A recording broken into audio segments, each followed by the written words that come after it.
welcome to this week's episode of Coast News. And as always, got some amazing news from different theme parks, rides, attractions and events all over the world. So let's get straight into the news today. Our top story for tonight, Alton Towers have confirmed that the blade will be permanently removed from the park after 44 years of operation. And I'm just really annoyed that they've done this more than anything. But if you don't know what I'm talking about, basically, the Blade was a pirate ship ride located at Alton Towers in Staffordshire in the UK. It originally opened in 1980, but it even though for these past sort of few years, these past couple of decades, it's been located in Forbidden Valley, it wasn't always there. It was originally in the Springfield Centre area, which is now known as X Sector, where it operated there until the early 90s, and it got moved to Forbidden Valley, where it is today, where it continued its service life, and it got renamed to the Blade when Nemesis opened for the first time in 1994, or around that time. And yeah, it's a pretty good ride, pretty good pirate ship ride. It's one of the only flat rides left, only major flat rides left at Alton Towers, and it's the oldest operating, or it was the oldest operating attraction at the park, because it's literally, it opened the same year as the theme park itself, along with like the corkscrew and all the other rides from that year. So yeah, it's a very historic ride. And what's weird as well is because earlier this year, when Nemesis Reborn opened at the Transformed All Forbidden Valley, they gave the blades like sort of a repaint on its structure. It weren't much, but it was still pretty much implying that they still wanted to keep on hold of the rides for a little while longer, because they did it all up with all this like repaint and whatnot. And then literally they didn't even have like a closing ceremony for it, and they announced literally on Monday on like a blog post on the website, oh, by the way, Blade's closed forever, in like a winter update thing. In this same update, they also confirms that the Alton Towers dungeon isn't coming back, which we sort of suspected anyway, with like the fact that they closed it in July to make way for Amigos in the Afterlife at Scarefest. Not only that, but they've also said that Flavio's Fabulous Fandango, which is the fairground rides, literally what was supposed to be temporary fairground ride in David Rawlings' world, is going back onto the fairground. So I guess that kind of makes sense. But like the other two decisions with like closing the dungeons and the Blade, it's really annoying because it's going to be a reduced capacity. And Project Ocean isn't exactly going to help with capacity-wise, because that's just one new ride. They've just gotten rid of 3. So yeah, overall it's not looking great for Alton Towers at the moment. I am really going to miss Blade when the season starts next year. It's just not there. In other news today, a POV has been leaked online of the brand new Minecart Madness at Universal Studios Japan. And I must say, this ride is actually looking pretty good, considering this is only like a leaked POV. But if you don't know what I'm talking about, basically, Minecart Madness is a brand new roller coaster that is opening at Universal Studios Japan. It is part of the Super Nintendo World area, but it is an expansion to that area that's sort of like its own separate mini area based around like Donkey Kong Country. And the main attraction of that land is a brand new roller coaster called Minecart Madness. Now this ride is not like any other roller coaster on the planet, other than the clone of the exact same ride, because they're building 2 of these Donkey Kong lands and roller coasters. They're opening this one in Japan, which is supposed to open on the 11th of December, so I believe that's next Wednesday.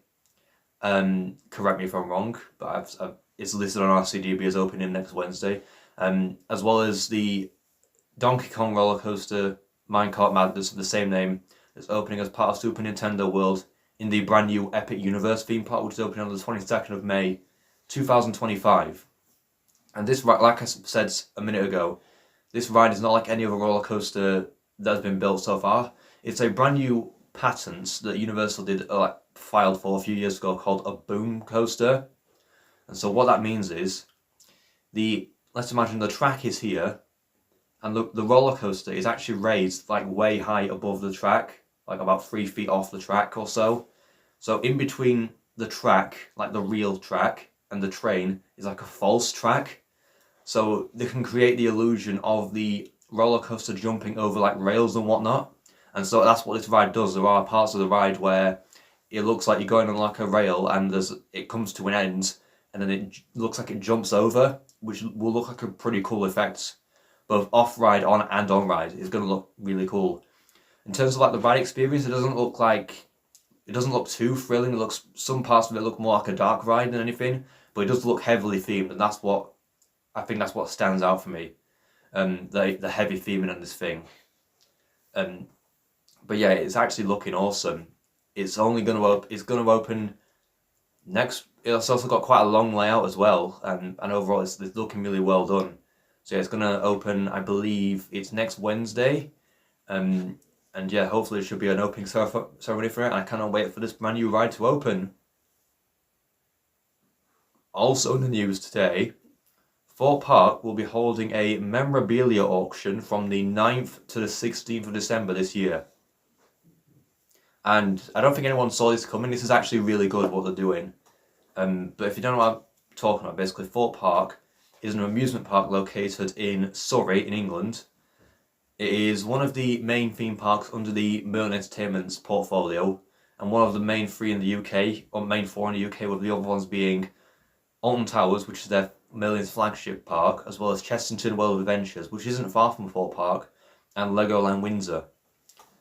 Now Thorpe Park, they have had an excellent year this year with many different things. Opening Hyperia, #1, the UK's tallest, fastest, most weightless and best roller coaster, as well as refreshing Angry Birds Land and making it into Big Easy Boulevard, which I actually really like that area when I went in a couple of months ago, as well as obviously just basically doing the whole Sparkle project thing during the closed season, where they fixed, maintained and sort of refurbished their existing rides like Colossus.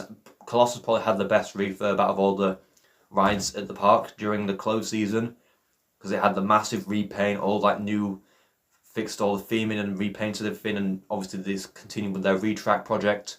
So yeah, they've had a really good season this year.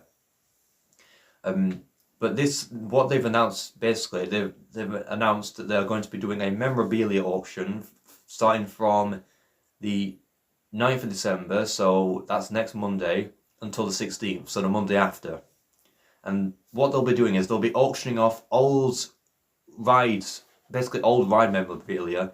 So things like the boats from Loggers Leap, entrance signs for like X No Way Out, and just to name a few. Because those are some items that are already listed on the actual site for the auction. Currently they're starting at about £600. Well, obviously because it is an auction they'll have biddings, so that price will only go up. Yeah. And what they've said as well, 20% of all funds that they gain from this auction will go to Merlin's Magic Wand, which is a children's charity. So that's actually really good. They're helping charity as well as selling off history of the park. And yeah, I'm really looking forward to this auction. I wonder how many things so far they've got. Just the two things, the Loggers Leap boats, I think it's the boats anyway, and the X Ride signage. There'll probably be a few other things in there as well. There could be some merch to do with like Slammer, or, you know, old like Thorpe Park Rangers merchandise, or not merchandise, ride parts. But yeah, really looking forward to this auction, and looking forward to see how it turns out. And finally in the news today, vertical construction has begun on Wrath of Rakshasa at Six Flags Great America. Now I'm so sorry if I pronounced the name of this ride wrong. But if you know what I'm talking about, basically, Wrath of Rakshasa, basically it's a brand new B&M dive coaster that is opening at Six Flags Great America, in the United States. And what's different about it is basically it's following like sort of trends that's been set on B&M dive coasters these past couple of years. So it's going to have a beyond vertical drop. Now, up until like these last couple of years, pretty much all dive coasters had just a simple 90-degree drop, vertical. However, in 2022, Six Flags Fiesta Texas opened Dr. Diabolical's Cliffhanger, which featured a 95-degree drop. which is we've never seen that before on a dive coaster ever.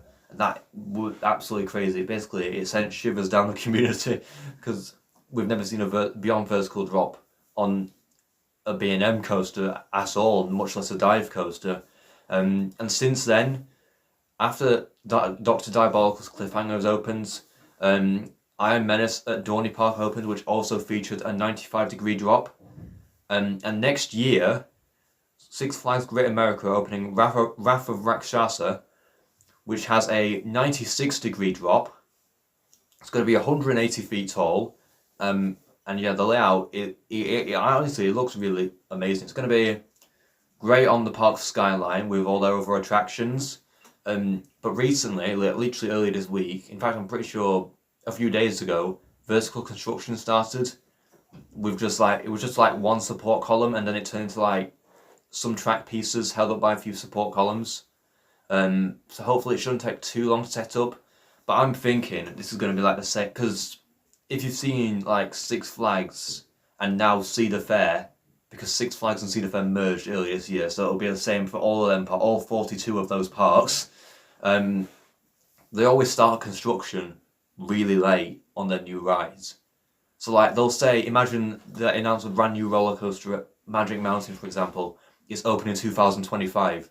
They don't start construction until the very end of 2024 or like early 2020, and then it gets delayed till 2026. It's the same. What an example, like a real life example.